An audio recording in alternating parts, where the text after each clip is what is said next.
My name's Alexis Bailey. I'm Tristyn's second oldest sister. And just so the court's aware, if you would just tell the court the order of the siblings. So my oldest sister is Brittany Bailey. Again, I'm Alexis Bailey. I'm the second oldest sister, followed by my brother Tegan Bailey, Sophia Bailey, and then Tristyn was the youngest of the family. Okay, go ahead. Thank you.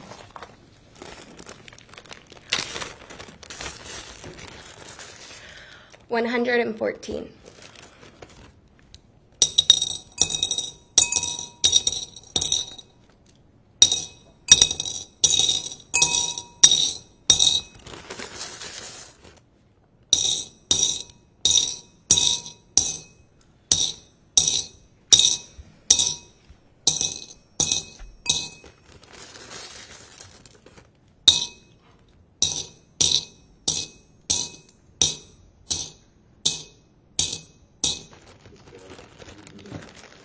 Of course.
This jar now holds 114 stones, one for each of the 114 stab wounds that my sister had to endure. It was 1 hour and 42 minutes between when my sister was last seen and when Aiden Fucci was next seen, running out of the woods holding his shoes because his feet hurt. It's funny that such a simple statement can bring such anger. Aiden Fucci could show compassion for his sore feet, yet had nothing to leave for my beautiful sister. The number of questions I have for Aiden Fucci surrounding that night plague my mind. Did she see you coming at her with the knife? Or did you stab her while she wasn't paying attention? Did she scream out for help? Or was she paralyzed with agony? Did she cry for my mother? Did she beg you to stop? Did you hear her lungs gargling with blood? Or did you see it in her face when she realized she could no longer breathe due to her collapsed lungs? What were her last words? Did you stay to watch her die? Or did you leave her there in agonizing pain as you ran away? How long did she suffer? Did you watch the life leave her eyes? Do you know the answer to any of these questions, or were you too caught up in the thrill of the kill? The last time I heard my sister's voice was May 8th, 2021. I have racked my brains trying to remember the last words she said to me. Was it "I love you"? Was it goodbye? Or did we say nothing at all? What I do remember is her walking out that door. I have nightmares about that moment. In my dreams, I try to reach out and grab her, beg her to spend the night, anything to prevent what happened just hours later, yet every time the door closes before I can get to her. The memories of May 9th will forever be ingrained in my mind, body, and soul. To know I was awake and only 11 minutes away from my sister as she was being brutally murdered. Could I have saved her? I remember the vivid feelings of my body collapsing on the ground as the police informed us that they had found a body. Then, finding out hours later it was Tristyn's body, I remember becoming physically ill and having a detective grip my hair as my body uncontrollably expelled everything from my stomach between my sobs. The pain I felt in every nerve as I watched my dad lying on the floor, screaming in a way no human should ever be able to produce. Our family broke that day, and I don't recognize any of us anymore. I have watched my parents going from believing that they were good parents to believing they were failures. I have listened to my parents question, what did we do wrong? What kind of mother or father was I not to protect my child? I have watched them overanalyze every conversation, every action, trying to figure out what they could have done differently. I've watched my older sister, Brittany, become unrecognizable with anger. I've watched my brother, Tegan, emotionally shut down and avoid the family due to the pain being home causes. I've watched my younger sister, Sophia, completely lose her childhood and be cast into the role of being a parent and being the resident therapist for my mother. I've seen the changes in myself, the responsibilities and burden that I have had to undertake because of the actions of Aiden Fucci. I am the one who had the responsibility of speaking with the funeral home and forcing my parents to decide which urn to put what remained of Tristyn in. I was the one who had to pick her up from the funeral home and make that long drive home with her ashes. I have what remains of her beautiful blonde hair, now stained red, sitting in my house, haunting me daily. I have had to become the safe place for my parents and hold space for their feelings. I have had to commit every detail of Tristyn's murder to memory so that whenever someone has a question, they need only ask and not be burdened with looking up the answers themselves through the hundreds of pages of court documents and police records. I bear the thoughts that one day the trauma we have all been through because of the actions of Aiden Fucci will cost the lives of my other family members. I have been diagnosed with depression, anxiety, post-traumatic stress disorder.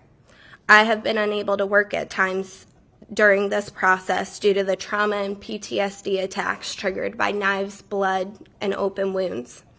My relationships have suffered. My physical and mental health has diminished, and my goals for the future have seemingly disappeared. Aiden Fucci didn't just take Tristyn's life that day. He took everything from us. Our family, sense of security, laughs, health, and potential. For us, justice does not exist in this case, and closure does not exist in this case. Peace, understanding, and forgiveness will never come. The duty of this court today is to determine and weigh all the factors in this case, to decide the just sentence for the crimes Aiden Fucci committed, with retribution and potential rehabilitation sadly being considered. The only justifiable sentence in this case is a full life sentence. Anything short of that would be an insult to not only our justice system and community, but to our family and Tristyn's legacy.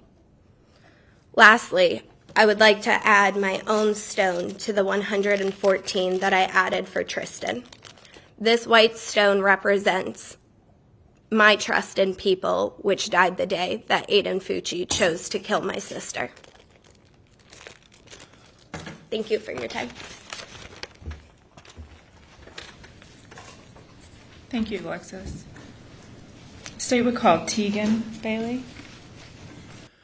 Your Honor, on Saturday, May 8th, 2021, I came home to spend time with family and to celebrate Mother's Day the following day. When I arrived home that afternoon, we quickly made plans to go to dinner. My dad, mom, Sophia, Tristyn, my niece, and I went to dinner. There wasn't a single sign that this would be our last night together, what I believe was Tristyn's last meal. Shy of my older sisters Brittany and Alexis being present, the dinner was perfect. My niece was playing with her food, trying to crawl under the table. We talked about when we lived in Singapore. My dad supplied ample comedy and smiles in a way that only siblings can. Tristyn and I silently made a pact and messed with Sophia during dinner, the way only siblings know how to do. It was perfectly imperfect. I would give anything to either stay at the table a few minutes longer or to have had Brittany and Alexis there as well. Following dinner, we visited Alexis and then went home. I went on a late walk with Sophia to reach my exercise goal for the day, which I talked with Tristyn about when we got back. Finally, Sophia, Tristyn, and I started to watch TV. I began to fall asleep on the couch until I finally excused myself to go to bed. Every single day, I can't help but wonder what would have happened had I slept on that couch instead, or if I had stayed up later. Tristyn was a 13-year-old. She had a personality brighter than fireworks, and she was being a teenager.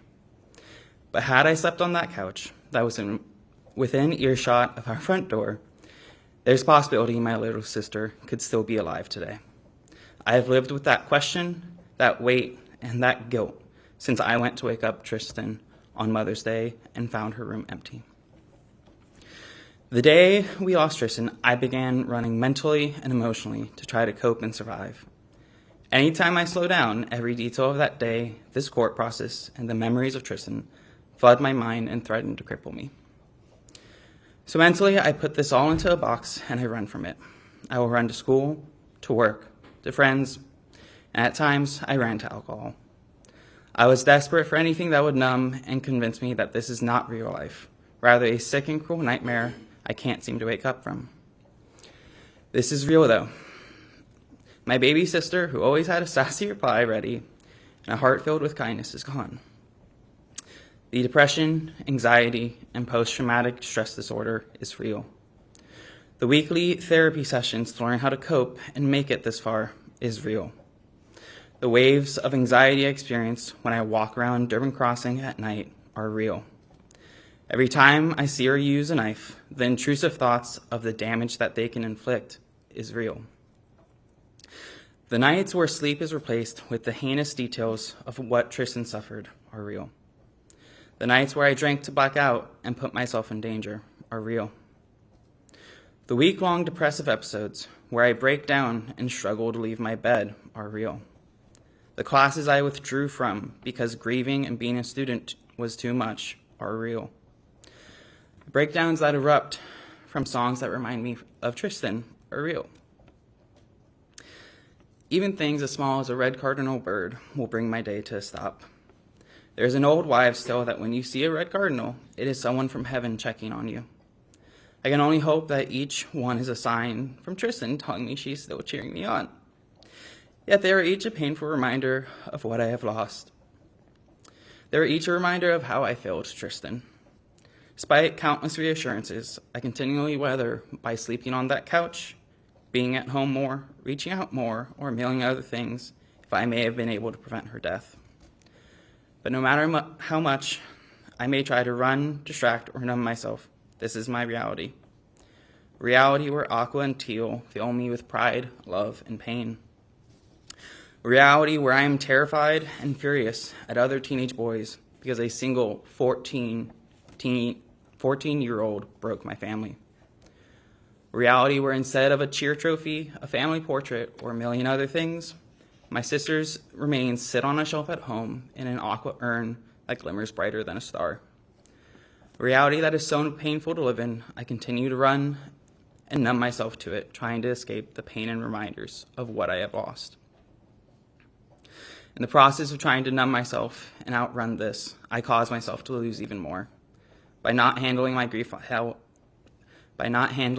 head on, academically, I sacrificed a multitude of opportunities within my courses and with professors.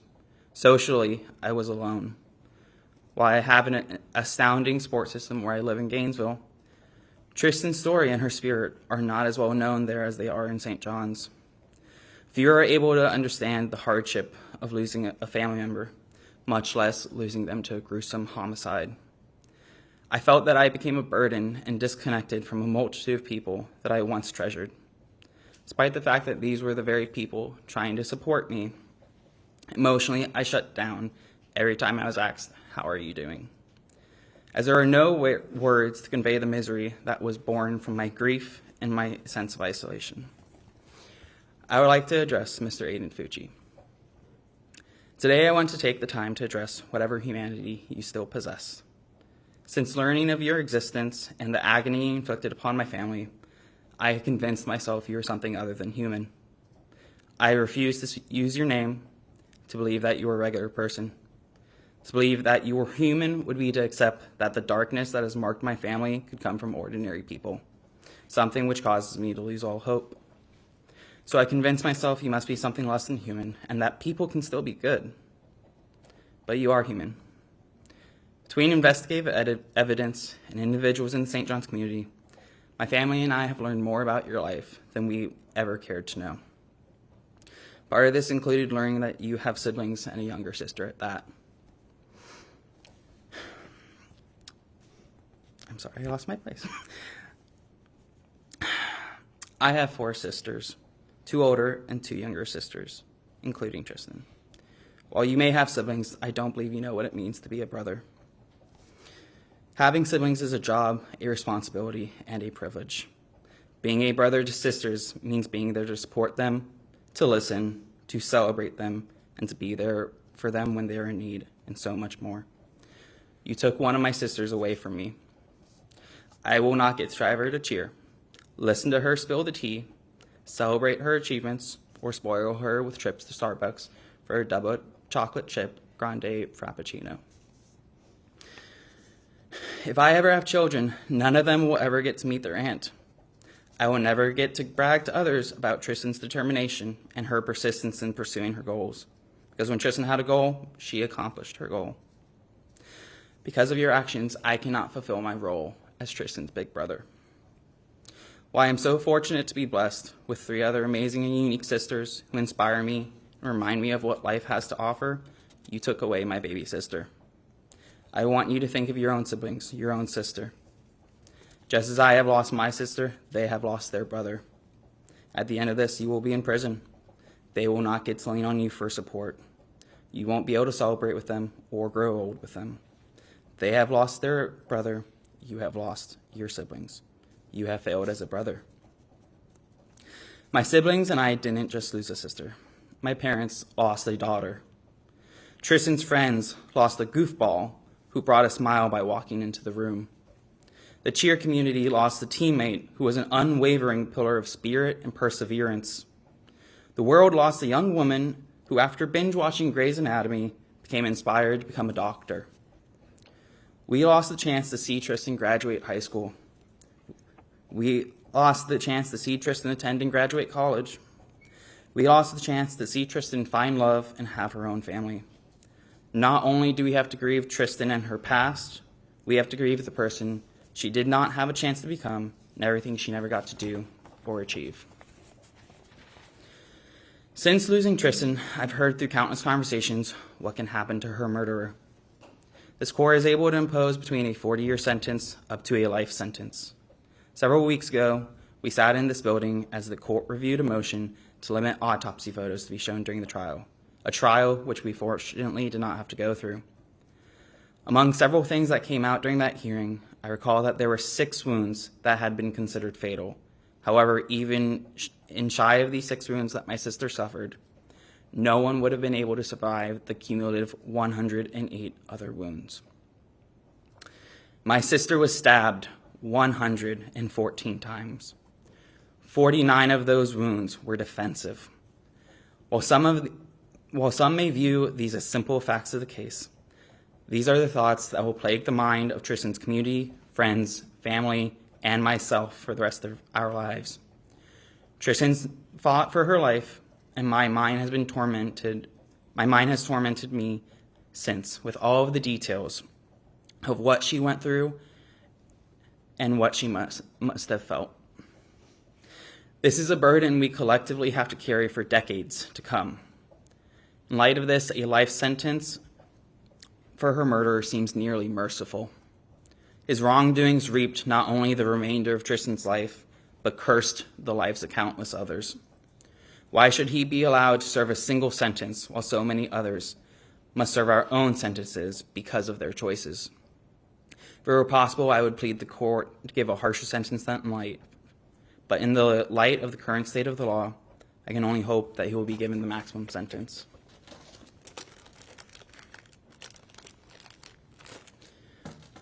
I add this stone for the hope and belief I had in people being good that died the day that Aiden Fucci murdered my sister.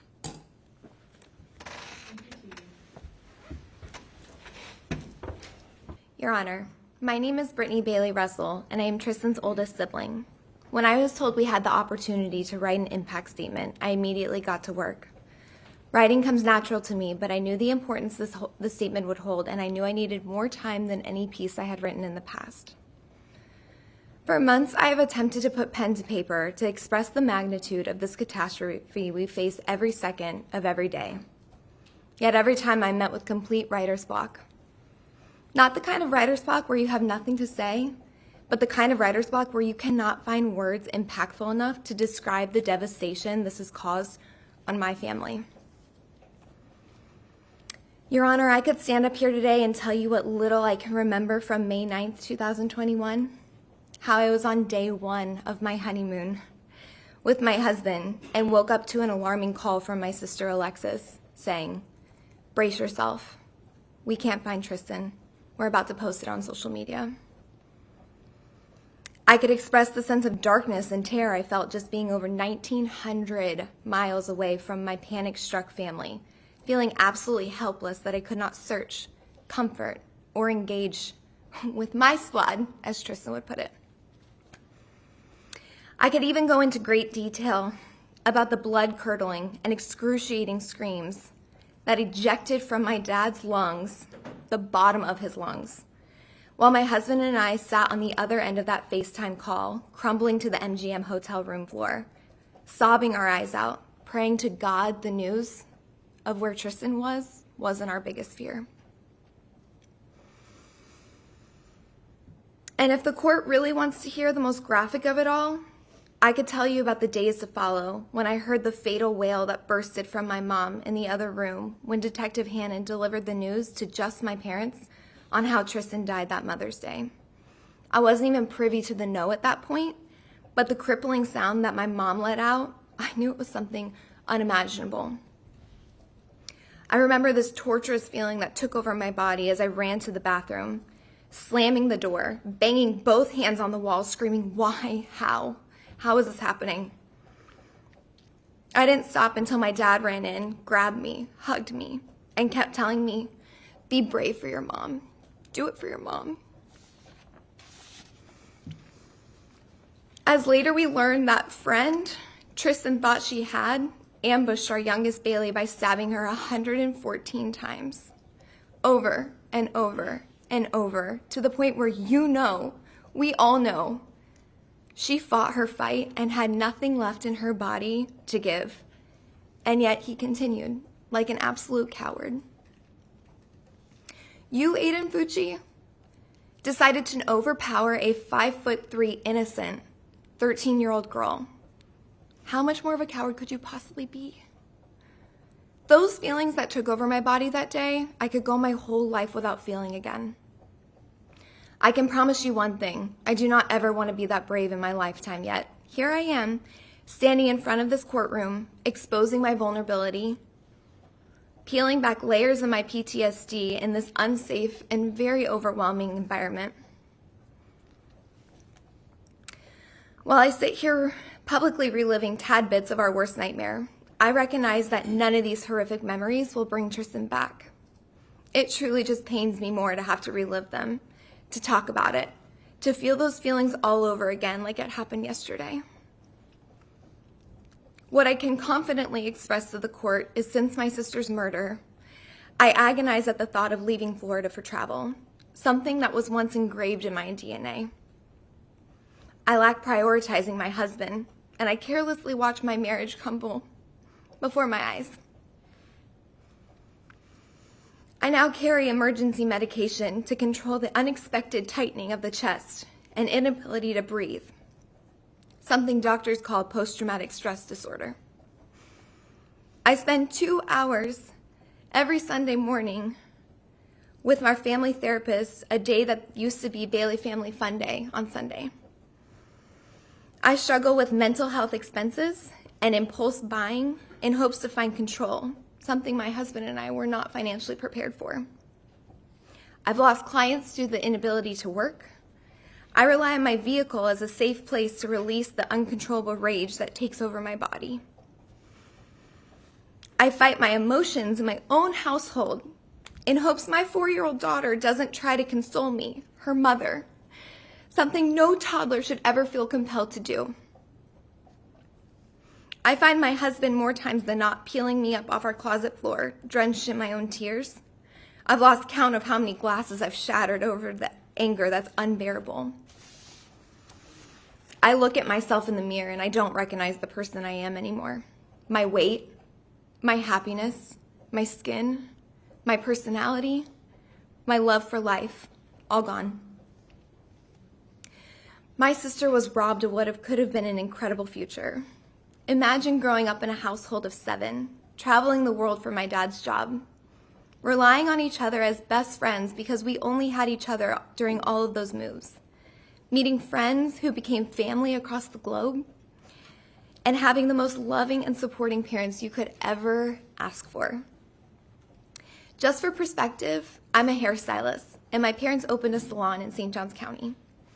Alexis has a passion for animals, and my parents openly allowed her zoo to live under their roof. Tegan's draw to coffee and books at University of Florida enticed him to continue on to grad school, which my parents could not be more proud of. Sophia, our lacrosse all-star, was just accepted to Colorado Mesa University to play goalie, and once again, my parents could not be more on board, even though this means there are 2 flights between their child and them. And as for Tristyn, cheerleading was her life, and because it was her life, it was my mom's life too. My parents have sacrificed their needs and wants for their children for 30 years. I've never met such selfless people. And to think one of the 5 of us won't get to see that fully through, Your Honor, I can't put a word to it. Agony isn't painful enough. Shattered to the core doesn't crumble like how I feel. Infuriated doesn't even come close to touching the amount of rage I find myself trapped in. And let me tell you, justice is just a word for comfort. It doesn't bring her back. It doesn't allow her to see if she would have made worlds or become a college cheerleader. It does nothing but put this inhumane, cold-blooded killer away for good. I ask you to remember how much my sister lost and will continue to lose as the years pass by because of one vile decision this ruthless, unremorseful villain made. His apology was a waste of oxygen and meant nothing. It was cold, it was callous, and it was disheartening, and it left my family feeling absolutely tormented. Once again, a word not pungent enough to express the degree of what we felt, but it's the best the dictionary could offer. In Tristyn's name, I will fight till the end to make sure my children, my siblings, my family, and our community will never see Aiden Fucci in society again. I respectfully ask for you to do the same.